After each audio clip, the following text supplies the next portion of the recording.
Hi there, I'm Andrea Koppel, and it's time for coffee, the podcast where you get to hear firsthand what the jobs and careers that interest you the most are really like. Hey there, Java junkies. Welcome to another K-Cup mini episode of Time for Coffee. By the way, K-Cups come in 3 sizes, single, double, and triple shots, or roughly 1 minute, 5 minutes, or 10 minutes in length. So if you don't have time to throw back an entire caffeinated career conversation, these K-Cup mini episodes of T4C can give you a quick caffeinated fix, whether you're on the go or you only have a few minutes to binge. So grab your mug and take a chug, because it's time for a caffeinated career triple shot K-Cup with my guest, MK Elkhamissy. You went to Georgia State University and you got a BA in Business Administration, Finance, and Financial Management Services. And at the same time you were in school, when did you actually start working in the real estate sector? And what were you doing and how did you get that job? I realized that I've always had something for scale. If this thing as an athlete doesn't work, what's big? So what's big? And I can see all these build. This is the honest conversation. I'm like, okay, so real estate sounds big, like really big. So why don't I try to do something there? And that's what attracted me to real estate. And it's a team sport as well. I'm like, okay, so it's got all these attributes. Like you have to start from the bottom. You have to work every day. There's wins, there's losses. So that's what attracted me to. So I started to flip homes.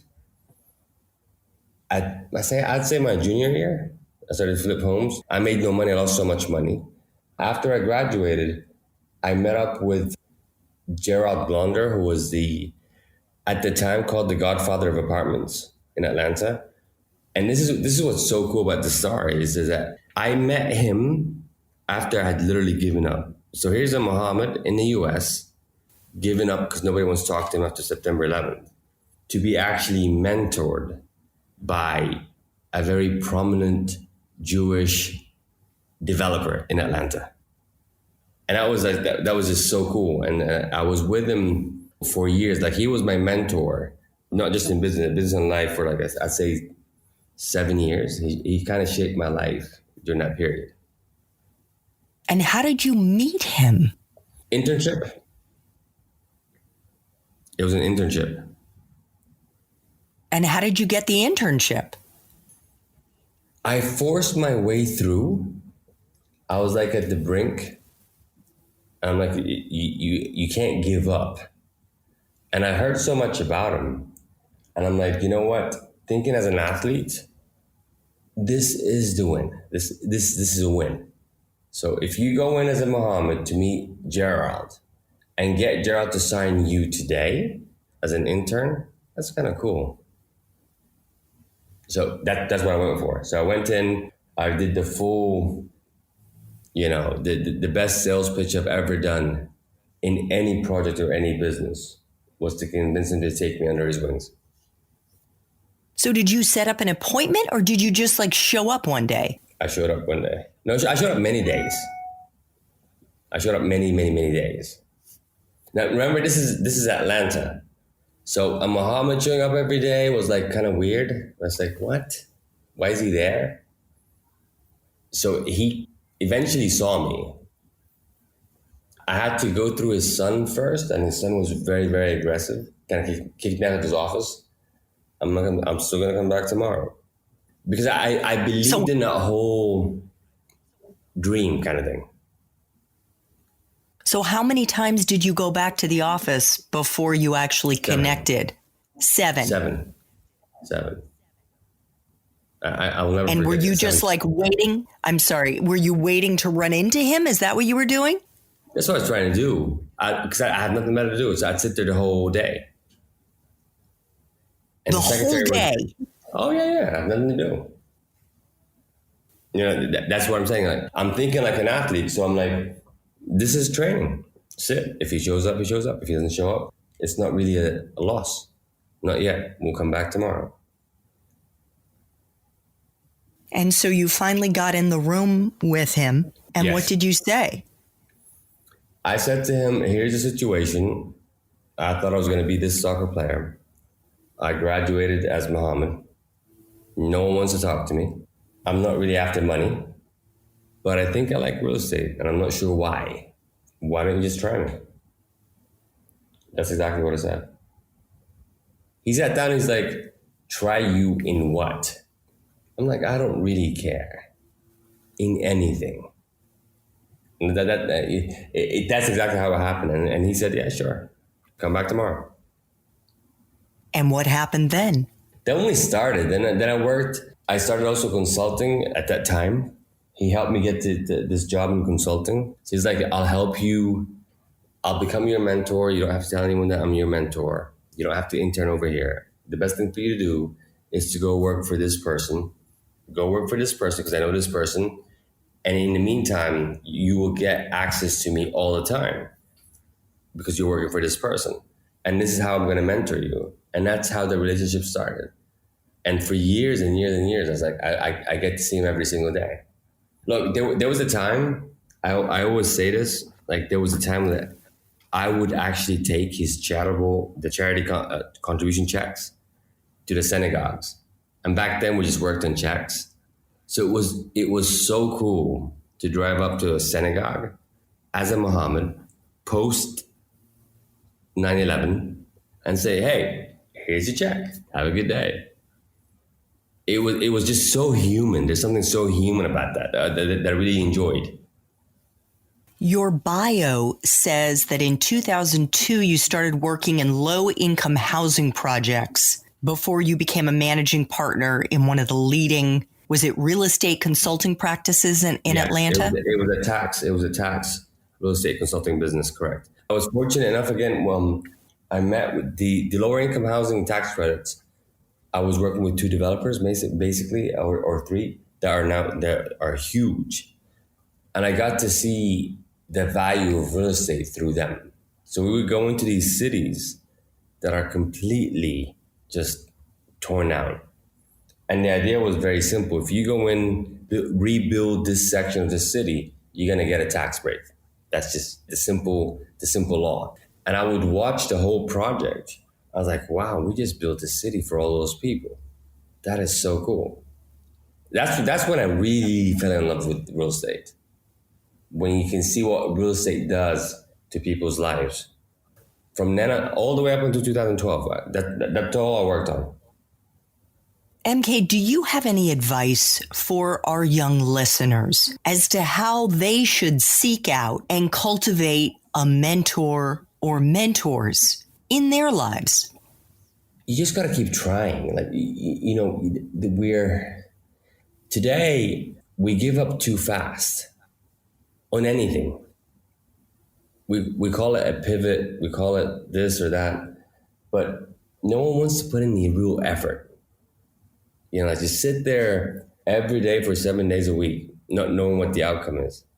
If you know what you want for now, if you know who you want to talk to as your mentor for now, then just go sit out there. Just go sit out for hours. So what if you get rejected? Who cares? Today, rejection is so overrated. We talk about it like, but I'm not going to sit there and wait. No, you are going to sit there and wait if you care that much. But what if he doesn't talk to me, if he didn't see me? Who cares? It's what you want to do. No one told you to go with it. It's what you want to do. So it's just a lot of self-awareness, a lot of honesty about yourself. And then just go out there and do it. Fight for it. It sounds like you did research into who you wanted to become your mentor. Is that like the first step that they should take, is to find out sort of who the best in whatever that industry might be is, and then seek them out? It's not so much about the best. What you should do is if you sit by yourself and be honest about who you are and what do you want from that mentor or that internship or that company. And once you find that person that he or she that you are attracted to, then go to them and never give up. That's see, again, today, it goes back to that, like, but I'm not going to go sit there. I don't know what I should do. No, you do know what you should do. Today it's just different. Like, you should, to seek out a mentor. A mentor is a very big thing in your life. But you have to figure out what type of mentor you want. Not a book, not your parents, not your friends, not your girlfriend. You have to figure out what's that gap that you have that he can fulfill for you. And if you fall in love with that one mentor, man, just go fight for it. I love this advice, and I'll tell you why, because this really does touch on what you were sharing in our Espresso Shots episode. And check out show notes to see if Mohammed's Espresso Shots episode has already dropped. But you were talking about the importance, one of the most important qualities that you look for in young people is their grit. And the fact that you said, like, some of the best advice that you could give young people today is to find ways to fail a lot now. And I was like, what? Find ways to fail? But think about it. If somebody who's influential has a young person who is showing up in their office every single day, waiting all day long to meet with you, despite the fact that the receptionist is saying, I'm sorry, he or she is not coming in today. There's no openings on their schedule. And you're like, that's okay. I'll just wait right here. That's fine. And you bring your sandwich or whatever it is. And you just sit there. Now, granted, it's the coronavirus, so not so easy, but we're talking about post-coronavirus. Let's be realistic here. And you find out from your receptionist, because trust me, they're going to say, there's this kid that like has been here for the last 8 days saying that they just want 10 minutes of your time. And they're here all day. You're going to be curious. You're going to want to meet this person because we are looking for young people who are hardworking, who are dedicated, who are going to bust their butt, and who have grit. Exactly. You know what it is that these attributes are so important. No one is going to go out there with a solution. Whether you have a network or whether you're privileged or underprivileged, no one knows what tomorrow is. It seems like today we're like, can I do this to guarantee that? That's not how life works. No, you can't do that to guarantee that. You can do that, but if you get an L, who cares? Go for the next one. We're so much more fragile today when we talk about that. So what? If you lose, so what? Win on the next one. Thanks for tuning in to this K-Cup mini episode of Time for Coffee. If you want to listen to our entire caffeinated career conversation, please check out the show notes for this episode.